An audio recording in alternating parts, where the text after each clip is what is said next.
주신 하나님 말씀 신약성경 144면에 있는 요한복음 1장 43절에서 51절까지 말씀, 요한복음 1장 43절에서 51절까지 말씀 한 절씩 교독하실 때 살아계신 하나님의 음성을 들으시기 바랍니다. 이튿날 예수께서 갈릴리로 나가려 하시다가 빌립을 만나 이르시되 나를 따르라 하시니라.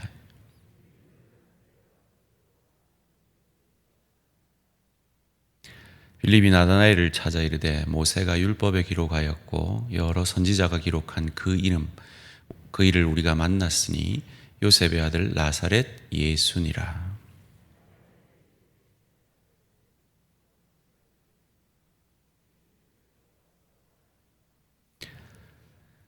예수께서 나다나엘이 자기에게 오는 것을 보시고 그를 가르쳐 이르시되 보라, 이는 참으로 이스라엘 사람이라 그 속에 간사한 것이 없도다.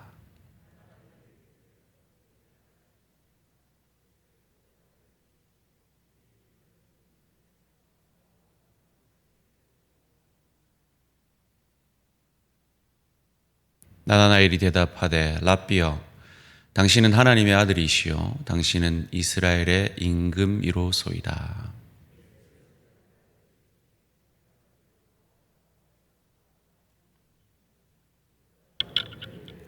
함께 읽습니다. 시작.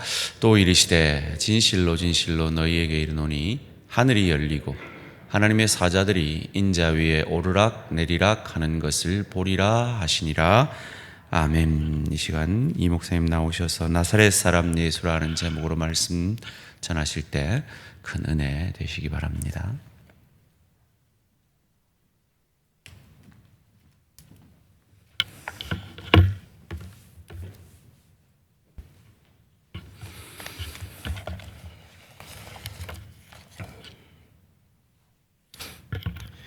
네, 오늘 나사렛 사람 예수라는 제목으로 요한복음 말씀을 전할 텐데요.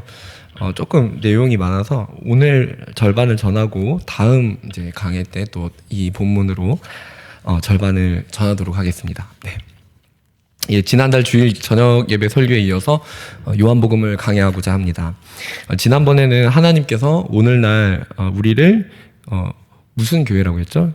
유형교회라고 했습니다. 교회에는 무형교회와 유형교회가 있는데 유형교회를 다섯 글자로 뭐라고 그랬죠? 가견적 교회. 그러니까 눈에 보이는 가시적인 교회로 우리를 이 땅에 세우셨다고 해서 유형교회 혹은 가견적 교회라고 표현하였습니다. 그래서 이 가견적 교회는 하나님의 말씀이 가견적 교회의 표지가 무엇인가 라고 했을 때 하나님의 말씀이 바르게 선포되며 성례가 올바르게 시행되는 것이 주요 표지라고 제가 말씀드렸는데요. 그 외에 하나가 더 있다면 이제 권징의 시행이라고 할 수 있습니다. 우리는 예수님과 연합하여서 예수님을 드러내는 증거자로 택함받은 우리는 이 땅 위에 가견적 교회입니다.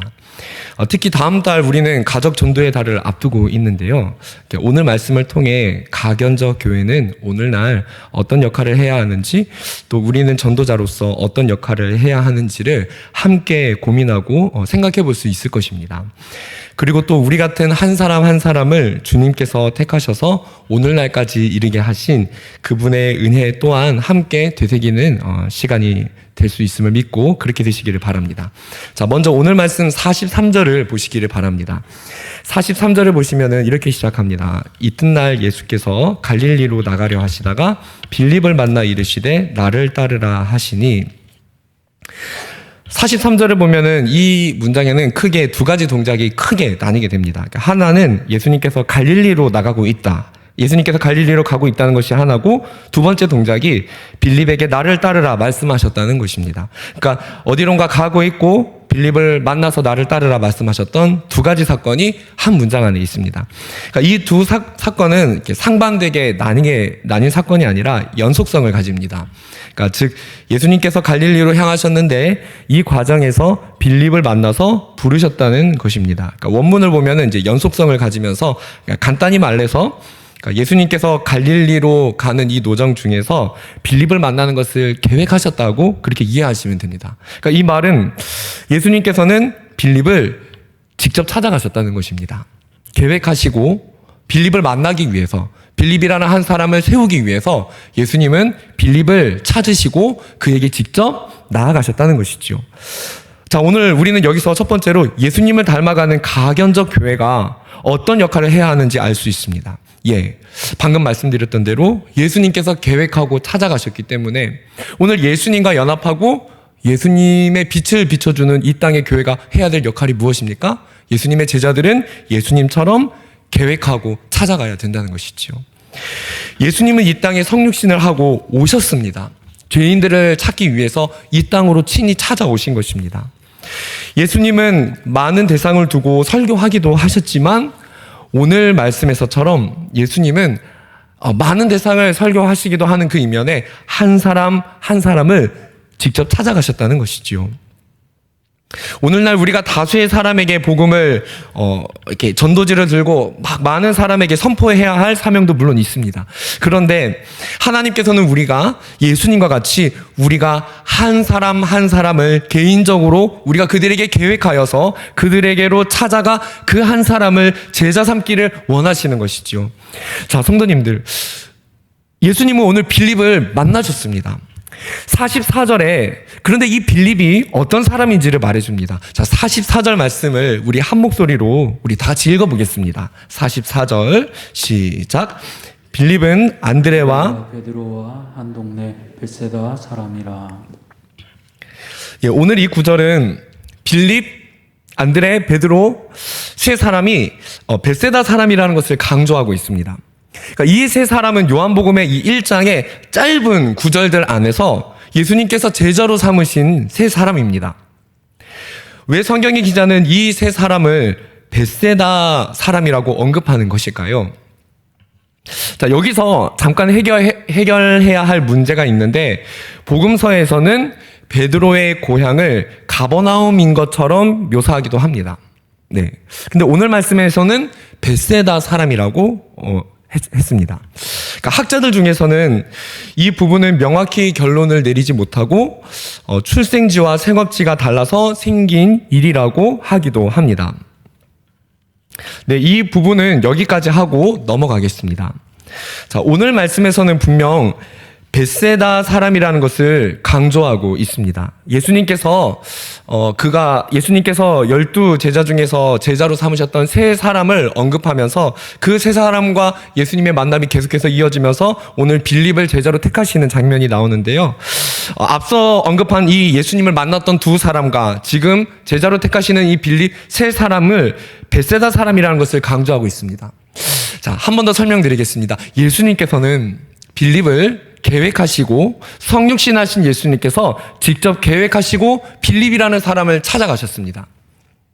빌립이라는 사람이 과연 하느님의 아들이신 그분께서 몸소 이 땅에 내려오셔서 찾아가서 만나 주셔야 할 만큼 빌립이라는 대상이 그렇게 대단한 존재였을까요? 우리는 이 이면에 우리의 모습을 생각해 볼 수가 있습니다. 예수님께서 우리에게 사람들을 보내시고 우리가 예수님의 복음을 받기 위해서 우리에게 때때로 사람과 목회자를 보내시면서 우리를 일깨우셔서 정말 우리가 많은 사람의 수고를 통하여 복음을 듣게 할 만큼 우리가 특별한 존재였냐는 것이지요. 그리고 더 나아가서 오늘 주변에 있는 많은 사람들을 볼 때에 예수님께서 그 빌립을 특별하게 생각하시고 계획하시고 찾아가셔서 제자로 삼으신 것처럼 우리 주변에 있는 많은 사람들은 우리 예수님께서 어떻게 그들을 생각하실까 하는 것이죠. 사랑하는 성도님들, 오늘 앞에 나온 두 사람과 오늘 말씀에 나온 빌립은 벳세다 사람이라고 그랬지요. 벳세다는 이방인들이 많이 거주하는 지역이었습니다. 그러니까 이방화가 많이 된 지역이라는 것이었지요. 유대인들이 이방인을 표현할 때 동물로 표현하기도 하는데 아시죠? 개라고 합니다. 유대인들은 이방인들을 향해서 개라고 합니다. 이방인들이 많이 사는 지역이라면은 유대인들의 주류층을 이루는 사람들이 얼마나 그 벳세다 사람을 경멸했겠습니까? 오늘 말씀에 빌립이라는 이름이요. 빌립이라는 이름도 그러니까 헬라 시대의 헬라어의 이름입니다. 그러니까 이방화된 이름입니다. 그러니까 또 44절에서 언급하는 이 베드로는 앞서 42절에서는 시몬이라고 언급을 했지요. 그러니까 베드로의 원래 이름은 시몬인데 시몬이라는 이름 역시 완전한 헬라어식 이름입니다. 그러니까 즉 예수님께서 오늘 말씀에 만나주고 계시는, 그러니까 뭔가 정말로 특별한가, 이 사람들이 예수님이 계획하시고 찾아가야 할 만큼 이들이 그만큼 대단한 존재였는가, 당시의 사람들이 정말로 주목하고 정말 그럴듯하게 세상에서 잘난 것이 있는 사람이었냐는 것이지요. 아니죠. 유대인들의 주류층도 아니고 이방인들의 영향을 많이 받는 지역에서 예수님은 제자를 선택하셨다는 것입니다. 그리고 그들을 찾아가셨다는 것이죠. 사랑하는 성도님들, 오늘 이 말씀을 듣는 가운데 세상 사람들이 주목하지 않고 우리 주변을 찾아보면은 우리가 한 사람 한 사람 계획하고 찾아가야 될 대상이 과연 누구인지를 오늘 예수님께서는 빌립을 제자로 삼으시고 그를 하나님의 나라를 세워가는 사람으로 삼기 위해 그를 찾아오셨는데, 오늘날 우리 주변에 하나님께서는 세상에서 관심을 두지 않고 세상에서 가능성을 두지 않는 그 사람을 향해서 하나님은 가능성을 두고 계시고, 그 사람에게 우리가 계획하고 찾아 나아가서 그 사람을 제자 삼아서 세상에 올 때는 보잘것없어 보이는 그 사람을 하나님의 나라를 세워나가는 일꾼으로 하나님은 그 사람을 만들기를 원하는 것입니다. 마치 오늘 빌립을 찾아가셨던 것처럼 말이죠. 사랑하는 성도님들, 이것이 은혜입니다. 하나님은 세상의 기준으로 보잘것없고 주목받을 것이 없는 우리를 택하셨고요, 약한 우리를 통해서 하나님의 강한 능력을 만들어내는 것입니다. 고린도전서 1장 26절 27절에 이런 말씀이 있죠. 고린도 도시가 어떤 도시입니까? 고린도 도시는 강한 것, 세력 있는 것, 강한 것이 힘인 도시입니다. 그런데 하나님께서 형제들아, 너희를, 바울의 말을 보면 너희를 부르심을 보라, 육체를 따라 지혜로운 자가 많지 아니하며 능한 자가 많지 아니하며 문벌 좋은 자가 많지 아니하도다. 그러나 하나님께서 세상에 미련한 것들을 택하사 지혜 있는 자들을 부끄럽게 하려 하시고 세상에 약한 것들을 택하사 강한 것들을 부끄럽게 하려 하시며, 하나님은 세상에 많은 것을 가진 자를 택하시기도 합니다. 그러나 중요한 것은 하나님은 우리가 세상의 기준으로 볼 때 결핍을 가진 자라고 할지라도, 세상적으로 무엇인가 내세울 만한 것이 없는 자라고 할지라도 하나님은 그 같은 우리를 구원하시기 위해 우리가 이 자리에 앉아있기까지 하나님은 끊임없이 우리에게 사람을 보내셨고, 사람을 통해 우리가 대형교회를 나아오게 하셨고, 목회자와 구역장과 여러 사람을 통해 우리로 하여금 은혜의 자리로 계속해서 나아오게끔 하나님은 우리 같은 보잘것없는 사람을 위해, 우리가 뭐라고, 하나님은 우리에게 사람을 보내시고 그 사람들이 우리를 섬기게 하시고, 그래서 결국 우리가 이렇게 성장하게 되고 우리가 복음을 전파하는 하나님의 사람으로 서갈 수 있게 된 것이지요. 성도님들, 바로 이것이 은혜입니다. 이것이 주님이 우리를 택하신 은혜입니다. 우리가 가진 것이 많아서 우리를 택한 것이 아니라 우리가 보잘것없기 때문에 가질 것 없는 우리를 이 연산동에 세우셔서 주님의 복음을 전할 수 있도록 주님께서 우리 한 사람 한 사람을 이 자리로 이끄신 그것이 주님의 은혜인 것입니다. 이처럼 하나님은 하나님의 교회를 세워나가는 일, 복음 증거의 일은 잘나고 똑똑한 사람이 하는 것이 아닙니다. 그것은 오늘 벳세다의 세 사람처럼, 벳세다는 주목받는 지역이 아니었지만 이 사람들처럼 진정으로 주님을 만난 흔적이 있고 주님의 은혜를 경험하고 예수님이 누구신지를 인격적으로 체험한 사람이, 세상적으로 많이 가진 사람이, 물론 많이 가진 사람도 예수님을 체험할 수 있습니다. 그러나 세상적으로 가졌다고 해서 우리가 주님의 일을 할 수 있는 것이 아니라 예수님을 진정으로 만난 사람이 하나님의 복음을 증거하는 일을 감당하는 것이지요.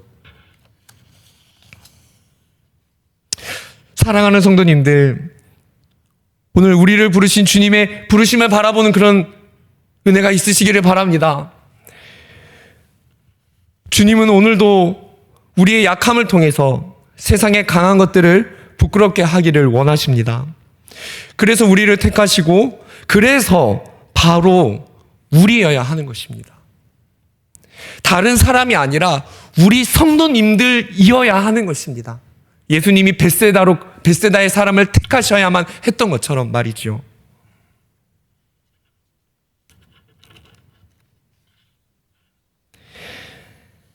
사랑하는 성도님들, 하나님은 주님의 나라를 위해 사람을 택하시고 후회하는 법이 절대로 없습니다.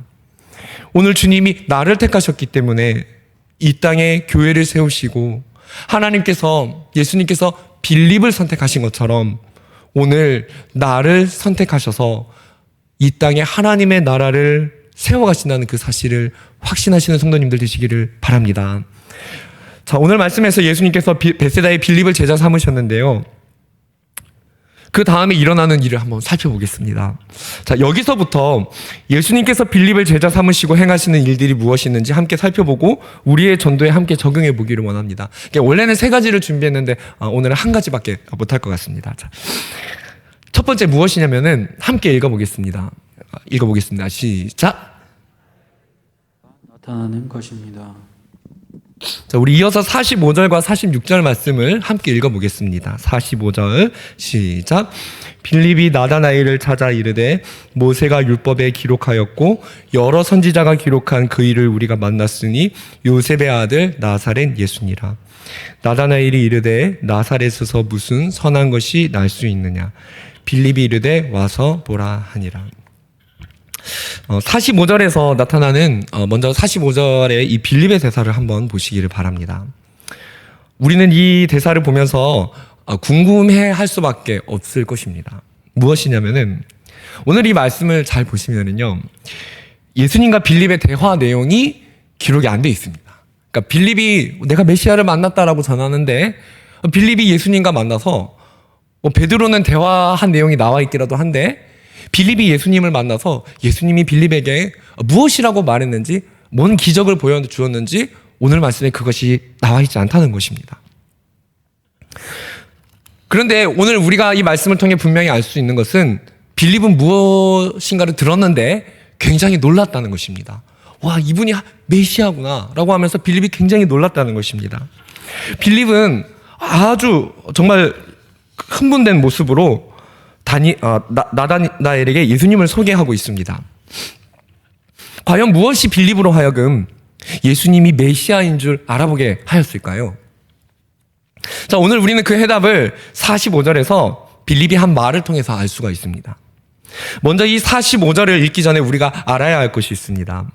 성도님들, 오늘 이 요한복음 1장을 계속해서 읽어보면은 예수님을 보라. 그러니까 예수님을 보라고 계속해서 말하고 예수님이 말씀을 하시는데요. 예수님을 본 자들입니다. 이 성경에 나오는 자들은. 그런데 복음서를 읽다 보면은 사복음서에는 예수님에 대해서 분명히 말하고 있는 것이 맞습니다. 그런데 예수님의 용모가 어떤지에 대한 기록은 없다는 것입니다. 그렇지 않습니까? 우리가 복음서를 통해서 예수님의 복음이 받아들여져야 되기 때문에 이것이 정경이 되었고, 그래서 이 성경이 우리에게 예수님을 증거하고 있는데, 우리가 예수님의 증거를 받는 데 있어서 예수님의 용모를 기록하지 않았다는 것은 무슨 뜻입니까? 예수님의 용모가 복음을 전파하는데 중요한 역할을 하지 않았다는 것이겠죠. 이 말이 반대로 뒤집어서 생각해 보면 무엇입니까? 오늘 예수님은 자신의 형상을 닮은 교회를 이 땅 가운데 세우셨는데 예수님의 복음을 전하는 데 있어서 우리의 외형이 얼마나 세상적으로 그렇게 화려한지는 복음을 전하는 데 있어서 그렇게 중요하다는 것입니까? 안 중요하다는 것입니까? 중요하지 않겠죠. 세상 사람들은 사람의 외형을 보고요. 사람이 얼마나 화려한지에 이끌려서 그곳에 사람이 모이기도 하지만 예수님의 생명의 복음을 전하는 데는 그렇지 않다는 것입니다. 예수님께서 이 땅에 사람의 모습을 하고 오셨는데 복음서에는 신기하게도 예수님의 그 용모가 어떠했는지 그 용모에 대한 기록이 하나도 없다는 것입니다. 학자들마다 이 부분에 대해서 왜 예수님의 용모를 기록하지 않았을까라고 하면서 예수님의 용모에 대해서 추측하기도 합니다. 이랬을 것이다, 저랬을 것이다. 물론 예수님의 그 외관적 분위기가 어떠했는지 정도는 잠깐 나오지만 용모에 대한 기록이 없다는 것이죠. 성경은 우리에게 증언하고 있습니다. 예수님의 용모보다도 그분이 한 평범한 사람과 같이 되셔서 이 땅에 오셨다는 것을 우리에게 확실하게 기록을 하지 않음을 통해 우리에게 증거하고 있는 것입니다. 사람이 되신 예수님, 그분은 용모를 보았을 때는 그냥 똑같은 사람이었습니다. 왜입니까? 그분은 완전한 하나님이셨지만 동시에 완전한, 사람이 보기에도 완전한 사람이 되셔야 했기 때문에, 그래야만 우리의 죄를 사하실 수 있기 때문에 그분의 용모로는 그분의 신성이 드러나는 것이 아니라 그분의 완전한 사람 되심이 드러나야 됐기 때문에 그 용모에 관해서는 그렇게 구체적으로 진술할 필요가 없었다는 것으로 볼 수 있는 것입니다. 성도님들, 우리가 세상의 복음을 전하는데 우리가 가진 것이 많아서 얼마나 비싼 옷을 입고 얼마나 화려한 차를 탈 수 있어서 우리가 사람들에게 복음을 전할 수 있는 것이 아닙니다. 우리가 얼마나 세상에 나아가서 내가 용모를 가지고 내 외관을 얼마나 보여줄 수 있기 때문에 그들에게 복음을 전할 수 있는 것이 아닙니다.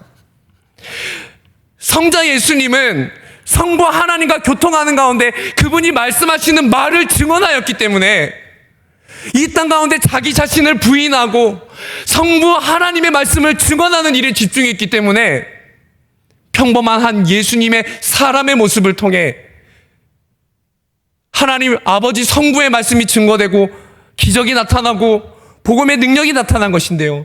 오늘날 이 땅에 가견적 교회로 부르신 우리가 외형이 초라할지라도요, 외형이 평범할지라도요, 우리가 주님 주신 말씀의 능력이 우리 안에 있다면은요, 그 말씀이 사람들의 심령에 나가게 되면은요, 그 말씀이 사람을 움직이기 시작하게 될 줄을 믿습니다.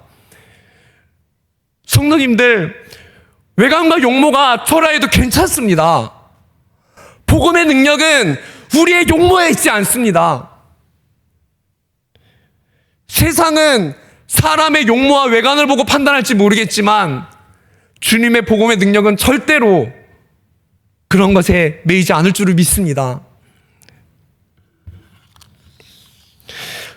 자, 그렇다면 성도님들, 오늘 빌립이요, 과연 그렇다면은 예수님의 용모에 대한 기술이 복음서에 없는데 빌립이 왜 그렇게 놀랐을까요? 빌립이 왜 복음서에서 예수님의 용모가 그렇게 중요했으면은, 용모가 막 광채가 나고 용모가 정말로 막 볼 때마다 눈에서 막 성광 같은 빛이 나고 그랬으면은 아마 그 부분에 대해서 기록을 했을 텐데, 빌립이 과연 오늘 무엇을 보고 무엇을 들었기 때문에 그렇게 놀랐냐는 것입니다. 자, 오늘 이 말씀을 교회에 함께 적응해 보면서 함께 살펴보겠습니다.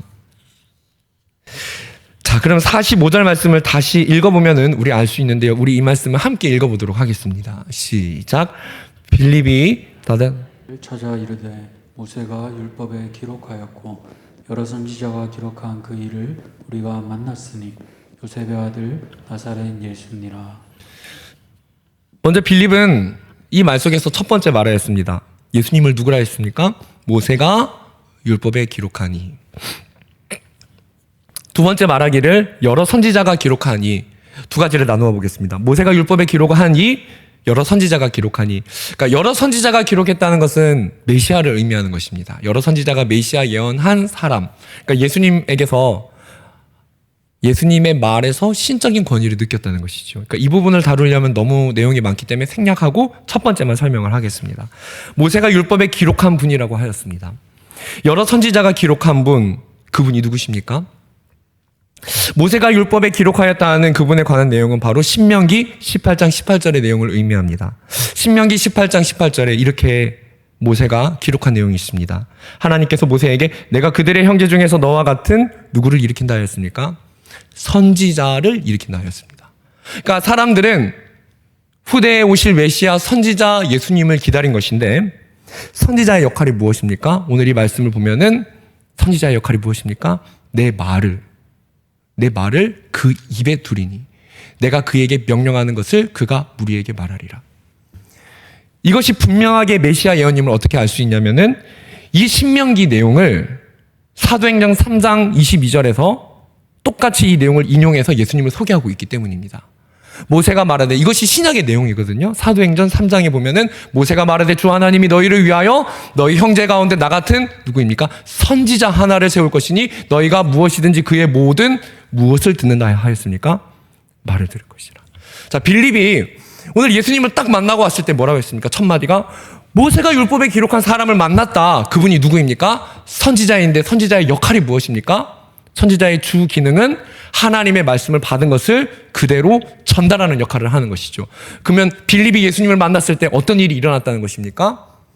성자 예수님께서 성부께 받은 말씀을 그 자리에서 그대로 선포하였는데 빌립이 그 말을 들었을 때 이 말이 구약 성경의 내용과 조금도 다른 것이 없었고 일치성을 가지며 두 번째 무엇이 있었다는 것입니까? 이 말에 신적인 능력과 어미를 느꼈다는 것입니다. 이것이 말씀의 능력인 것입니다. 하나님의 말씀은 히브리서에서 분명히 살아있다고 하였습니다. 사람이 말한 것이 아니라 예수님이 말씀하셨기 때문에 빌립은 그 자리 가운데 이 자리 가운데 그분의 용모가 아니라 그분의 입에서 나오는 말씀을 통해서 그분의 신적인 권위를 느끼기 시작하였고 바로 그 말씀으로 인하여서 선지자가 와서 성부께 받은 말씀을 전한다고 하였는데 바로 이분이 하나님 아버지의 뜻을 우리에게 계시하여 주고 하나님 아버지의 뜻이 무엇인지를 우리에게 정확하게 알려주는 분이라는 것을 빌립이 깨달은 것입니다. 그래서 빌립은 깨달은 것입니다. 우리가 기다렸던 모세가 율법에 기록한 선지자가 와서 우리에게 그 말씀을 증언한다 하였는데 바로 이분이 그 말씀을 증언하는 자이구나. 사랑하는 성도님들, 오늘 신명기 18장을 보면은요, 그 입에서 나오는 말씀이 분명히 하나님의 말씀이라고 하였습니다. 예수님은 신학에서 그 직분이 세 가지라고 설명을 하는데요. 선지자, 왕, 제사장이죠. 아마 교리 공부를 좀 하신 분은 이렇게 잘 아실 겁니다. 예수님은 선지자이시며 왕이시며 제사장의 역할을 하셨는데 대제사장으로서 자신의 몸을 들이시고 우리가 하나님께 나아갈 수 있게 하셨고 우리를 구원하신 왕이시며 그리고 선지자의 기능이 무엇입니까? 예수님은 오늘도 교회를 무엇으로 다스리십니까? 말씀으로 교회를 다스리시는 선지자이신 것입니다. 오늘 신명기 18장을 보면은 분명히 선지자 예수님이 오면 하나님의 말씀을 전한다고 하셨습니다. 우리는 이 말씀을 통해 확언할 수 있는 것입니다. 이것은 빌립을 찾아간 예수님에게서 능력이 나타났는데 그를 복음 가운데 세우기 위해서 그 말씀의 능력이 임했다는 것을 우리는 알 수 있는 것입니다. 사랑하는 성도님들, 오늘 우리가 어떤 존재라고 그랬지요? 예수님과 연합한, 예수님을 증거하는, 예수님을 닮아가는 가견적 교회로 우리를 세우셨다고 하였습니다. 오늘 예수님께서는 오늘 예수님을 보시면서 우리 교회의 모습을 대입을 해보면은 예수님께서는 그분의 선지자적 직분을 통해 말씀하셨는데 빌립이 그 말을 들었을 때 그분의 말씀의 힘과 권세에 심령의 변화를 겪었다는 것입니다. 말을 했을 때 그렇다는 것이죠.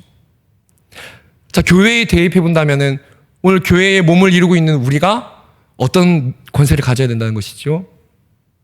말의 권세를 가져야 된다는 것이죠.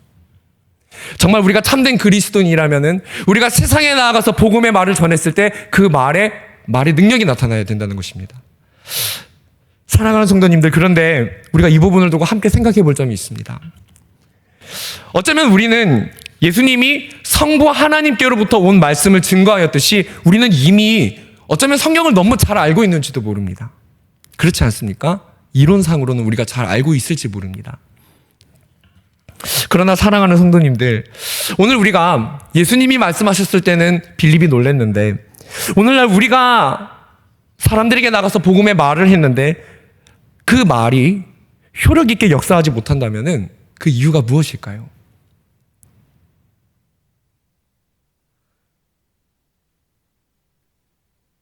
우리의 말이 예수님의 말씀과 같이 우리 안에 담고 있는 그 언어 체계의 내용이 분명히 성경의 말씀에 관한 것인데 그것이 우리의 입 밖으로 나갔을 때 사람들에게 그것이 효력 있게 능력을 발휘하는 이유가 무엇일까요?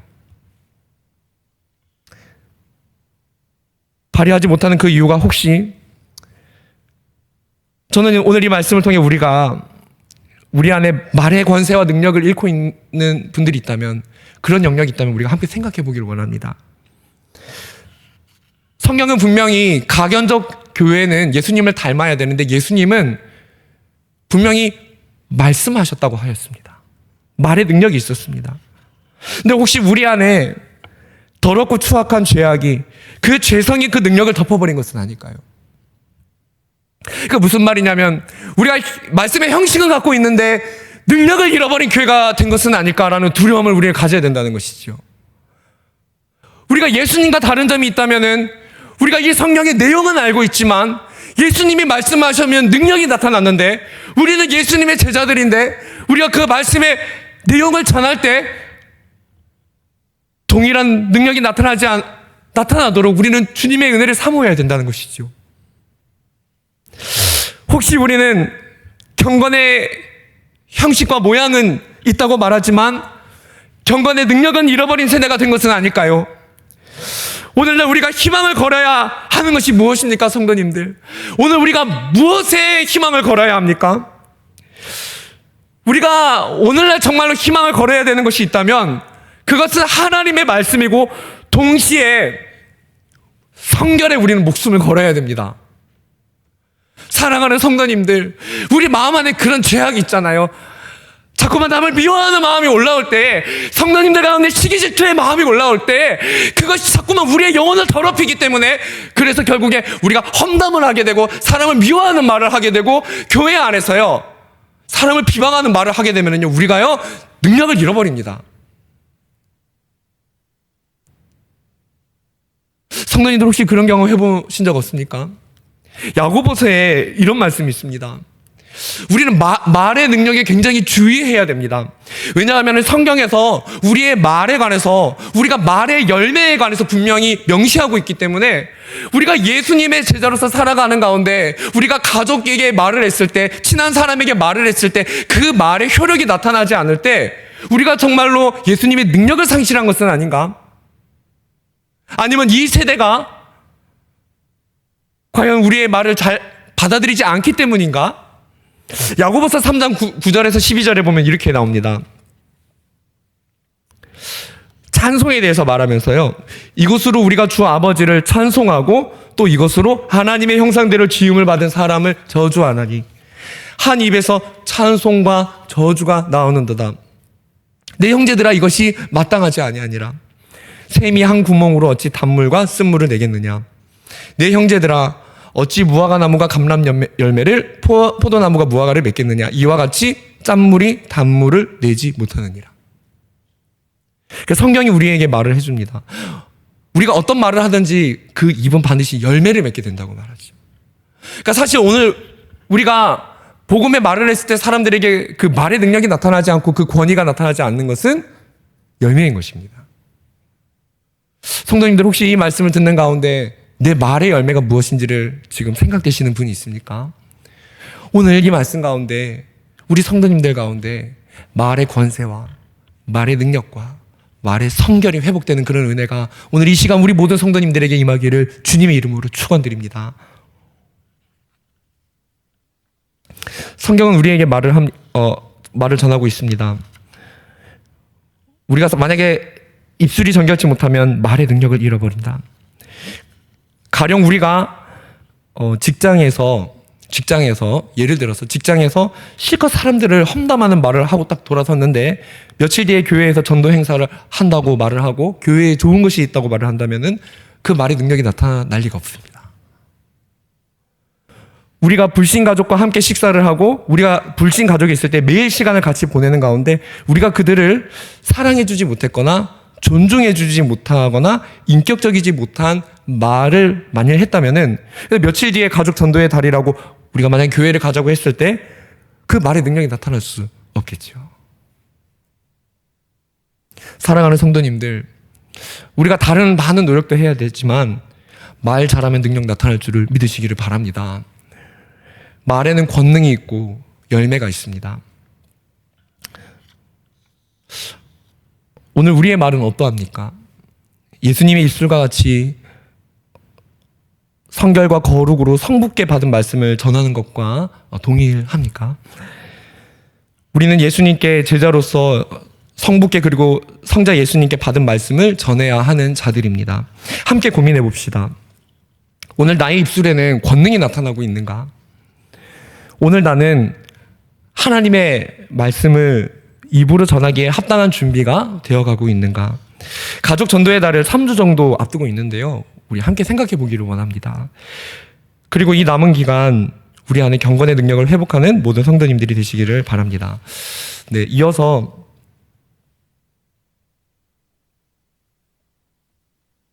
증인에 관한 말씀으로 이 내용이 한 번 더 구체적으로 적용이 가능합니다. 잠언 21장 28절에 보면은 이런 말씀이 있죠. 잠언 21장 28절에 거짓 증인은 패망하려니와 확실히 들은 사람의 말은 힘이 있느니라. 그러니까 이 말씀이 재번역 이전의 개역 한글 버전에서는 증인이라는 단어를 사용합니다. 그러니까 개역 한글로 보면은 넘겨주세요. 거짓 증인은 패망하려니와 확실히 들은 사람의 확실히 들은 증인이라고 되어 있는데요. 네, 개역 한글에는 증인이라고 되어 있습니다. 그러니까 성경은 우리에게 분명히 말을 합니다. 우리 입술의 말이 거짓이라면은 망한다.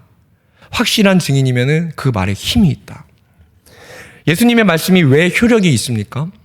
예수님의 말씀이 왜 힘이 있었습니까? 왜 예수님의 말씀은 듣는 이들에게 힘있게 역사했을까요? 그것은 예수님의 말이 거짓이 아니라 성부 아버지 하나님께서 말한 것을 증언한 것이기 때문입니다.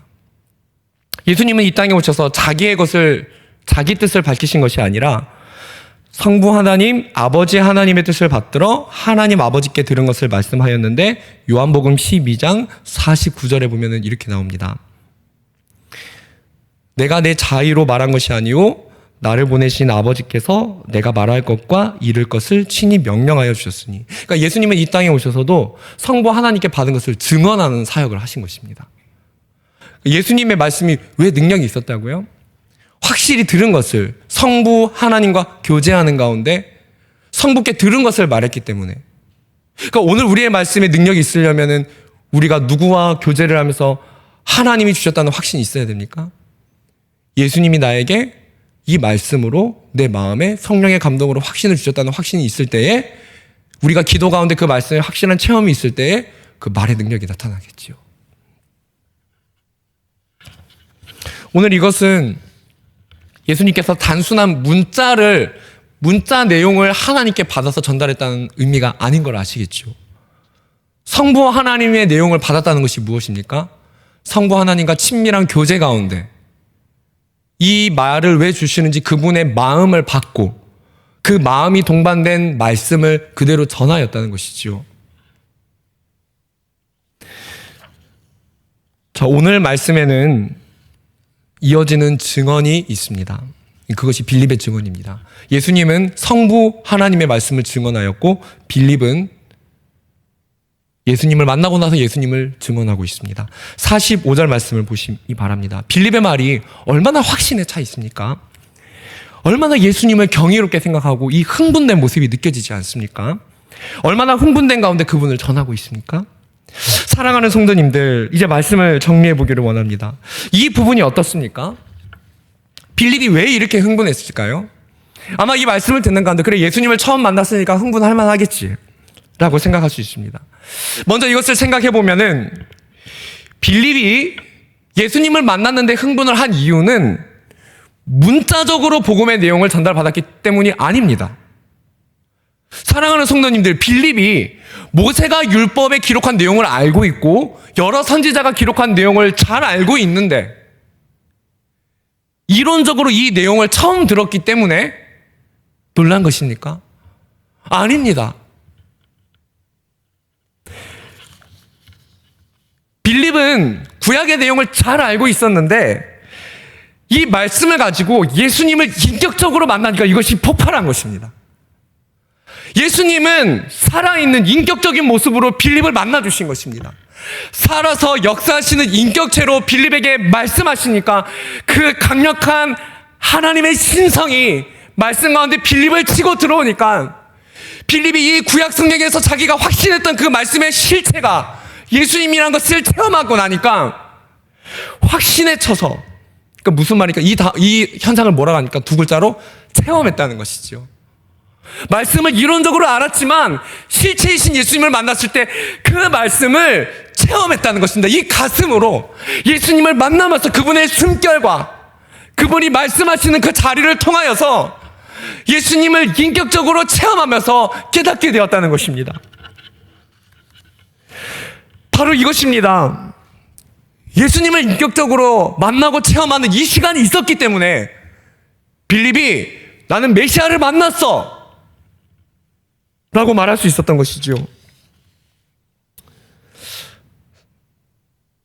사랑하는 성도님들, 오늘 우리는 이 같은 증인의 능력이 필요한 줄을 믿습니다. 성경을 우리가 이제 40일 동안 성경을 많이 통독을 했습니다.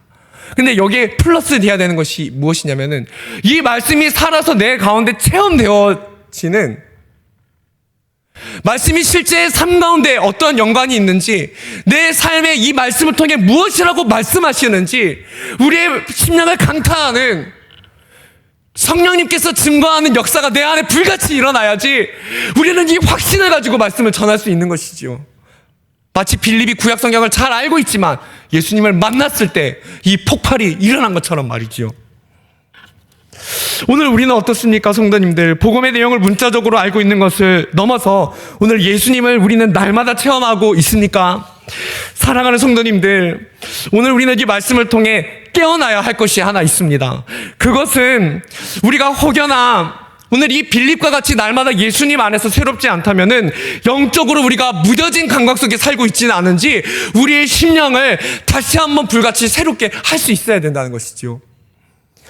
기독교 심리학자님 폴 트루니에라는 사람이 있는데요. 이 사람이 이렇게 말합니다. 모험으로 사는 인생이라는 책에서 우리의 인생에 관해서 이렇게 말을 한 적이 있습니다. 사람은 누구나 모험을 하고 싶어 하는데 그것은 지루한 일상을 깨고 나오는 모험이 주는 새로운 것에 대한 경험 때문이라고 하면서 사람은 누구나 이 새로운 것에 흥미를 느끼면서 모험을 하고 싶어 한다고 말을 합니다. 그렇지 않습니까? 성도님들, 우리가 새로운 것을 만나면 즐겁고 기쁘고 경험하고 싶지 않습니까? 그런데 사람들은 중요한 것은 그 모험의 방향성이 다른데 그 모험이 처음에 경험할 때는 매료되지만 그것이 반복되어서 일상이 되면은 더 이상 흥미를 느끼지 못하고 다른 것을 찾게 된다는 것입니다. 그런데 사랑하는 성도님들, 오늘 우리의 모습이 이 모험 폴 트루니에라는 이 기독교 심리학자가 말한 것처럼 오늘 우리는 신앙의 모험에서 더 이상 흥미를 느끼지 못하고 무엇인가 일상화 되었으니까 우리 안에서 혹시나 무뎌진 어떤 감각이 있지는 않습니까? 그런데 우리가 곰곰이 생각해 보면은 우리가 무뎌지는 이유는 신앙이라는 것이 더 새로울 것이 없기 때문이 아닙니다, 사실은. 우리의 심령이 무뎌진다면 왜 무뎌집니까? 그것은 우리 영혼으로 하여금 내가 잠들고 정체되게 만드는 우리 육신의 본성 때문입니다. 사랑하는 성도님들,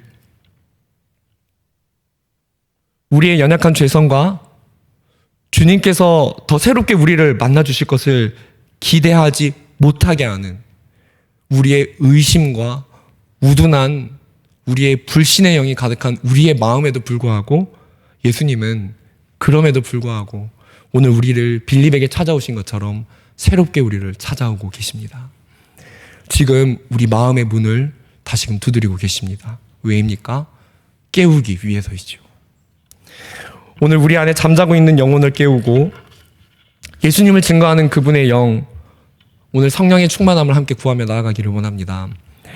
그러면 그분이 우리 안에 말씀을 새롭게 시대를 볼 수 있는, 전도에 대한 마음을 또 새롭게, 그분께서 우리의 마음을 새롭게 변화시켜 주시는 시간이 될 줄 믿습니다. 또 이 시간, 이전에 깨닫지 못했던 자신의 죄악을 오늘 이 말씀 가운데 성결치 못했던 점이 있었다면 오늘 회개하기를 원합니다. 하나님, 오늘 우리 회개 가운데 저희 성결의 능력과 말의 능력을 회복시켜 주시옵소서. 그렇게 함께 기도하는 시간이 되기를 원합니다. 오늘 함께 간절함을 회복하며 우리 모두 주님의 성령 충만을 구하며 나아가는 시간 되기를 원합니다.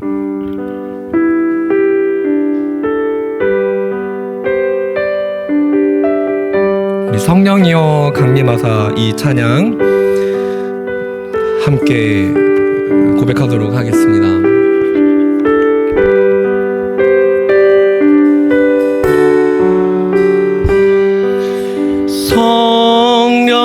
성령이여 강림하사 나를 감하시고 애통하며 회개함 충만하게 하소서. 예수여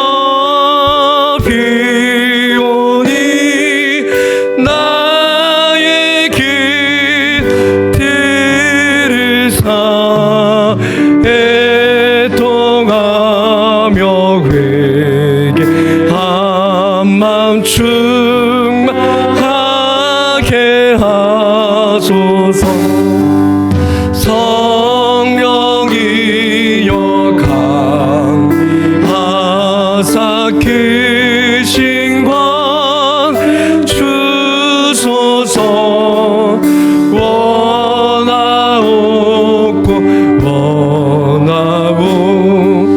충만하게 하소서. 예수여 비오니 나의 기도 들으사 애통하며 회개한 마음 충만하게 하소서. 힘이 없고 연약 엎드려서 비오니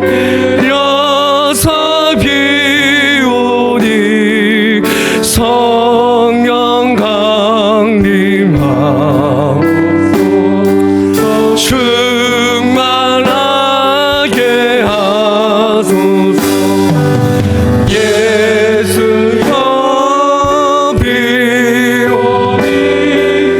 나의 기도 들으사 애통하며 회개한 마음 충만하게 하소서. 정케하고 위로하다 복을 받게 하소서. 충만하게 하시고 무한 감사합니다. 예수여 비오니 나의 기도 들으사 애통하며 회개한 마음 충만하게 하소서. 성도님들, 이 시간 우리 결단하며 함께 기도하고 또 조금 후에 교회를 위해 기도할 텐데요. 이 시간 먼저 우리가 주님 앞에 생각나는 죄가 있다면 다 회개하기를 원합니다. 작은 죄라도 우리가 하나님을 기쁘시게 하지 않은 죄가 있었다면, 하나님, 내가 세상에서 잘 되는 것보다도, 사람 위에 높아지는 것보다도 경건과 성결의 능력을 잃는 것을 가장 두려워하게 하여 주시고, 성도의 모습을 잃는 것을 가장 두려워하기를 원합니다.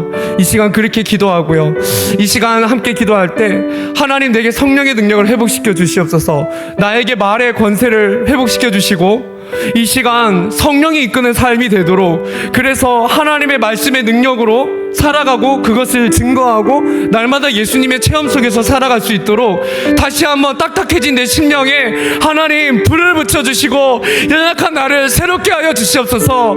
우리 이러한 마음 가지고 우리 주님 앞에 함께 기도하며 나아가도록 하겠습니다. 함께 기도하겠습니다. 주님 아버지, 오늘 우리가 기도하며 나아갑니다. 주여, 주님 아버지, 오늘 우리가 기도하며 나아갑니다.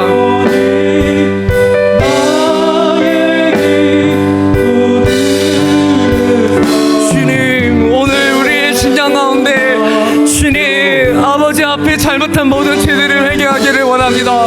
주님 아버지, 주님, 오늘 우리 안에 생각의 범죄와 거룩과 성결을 잃어버려서 말의 능력을 상실해버린 우리의 죄들을 회개합니다. 주님, 성결을 잃는 것을 가장 두려워하게 하여 주시고, 주님, 어찌합니까? 하나님, 우리가 경건의 능력을 잃지 않도록 주여, 하나님, 오늘 우리가 성령의 충만함을 받아 주여 하나님의 능력으로 살아가는 자들이 되기를 원합니다. 하나님 아버지, 이 시간 우리의 마음 가운데 모든 잘못된 죄악의 우리의 흔적들을 주님 용서하여 주시고, 주님 아버지, 이 시간 우리의 생각과 마음속에서 주님을 불신하여서 완고하여지고 딱딱해진 우리의 마음을 용서하시고 복음의 용서를 부르시는 주님의 아버지의 부르심을 확인하며 다시 한번 일어나는 밤이 되게 하여 주옵소서. 주여 하나님, 이 밤 가운데 하나님 아버지, 이 밤 가운데 오늘 우리의 죄를 용서하여 주시고, 주님, 우리가 인격적으로 말하지 못하여 가족에게 상처 준 우리의 말들을 용서하여 주시옵소서. 남에게 상처 준 우리의 말들을 용서하여 주시고 경건의 말과 능력을 회복하는 교회가 되게 하여 주옵소서. 주여, 우리 교회 안에 험담이 사라지게 하시고 남을 정죄하고 비난하는 말이 사라지게 하시고 주여, 말의 능력을 회복하는 교회 되도록 하나님, 우리 교회를 정결하게 하여 주옵소서. 하나님, 성결한 그릇이 되기를 원합니다. 정결한 그릇이 되기를 원합니다. 주여 하나님, 우리를 사용하여 주옵소서. 하나님, 경건의 능력을 하나님이 왕 가운데 하나님 우리가 내모시켜주는 이 시간 우리 기도 제목을 읽고 교회를 위해 기도하며 나아가도록 하겠습니다. 성도님들, 이 시간 첫 번째는 부흥회를 위해 함께 기도해 주시기 바랍니다. 부흥회 가운데 말씀도 중요하지만 사모하는 우리의 마음을 따라 간절히 찾는 우리에게 주님이 응답하시는 시간 될 줄을 믿습니다. 이 시간 기도할 때 하나님, 모든 성도가 우리의 마음이 하나님 주님 앞에 깨어지고 은혜를 사모하는 마음이 되게 하여 주시옵소서. 그리고 두 번째 기도할 때 하나님, 가족 전도의 시간 가운데 하나님, 우리가 주님의 마음을 알고 나아가기를 원합니다. 우리에게 주님의 마음을 부어주시옵소서. 세 번째, 하나님, 평상에 있는 성도님들 주님 그들을 붙잡아 주시고 위로와 회복이 그들에게 임하게 하여 주시옵소서. 예, 성도님들이 이 시간 우리 주님 앞에 간절히 우리 주여 한번 부르면서 우리 다 같이 기도하고 자유하도록 하겠습니다. 함께 기도하며 나아가겠습니다. 주여, 하나님 아버지, 이 시간 교회를 위해 기도하며 나아갑니다. 하나님 아버지, 우리 가운데 부흥을 사모하는 마음을 더하여 주시고 하나님 아버지, 주님의 은혜를 사모하는 마음을 더하여 주셔서 하나님, 이 부흥의 가운데 주님이 원하시는 마음으로 우리가 준비되게 하여 주시고 하나님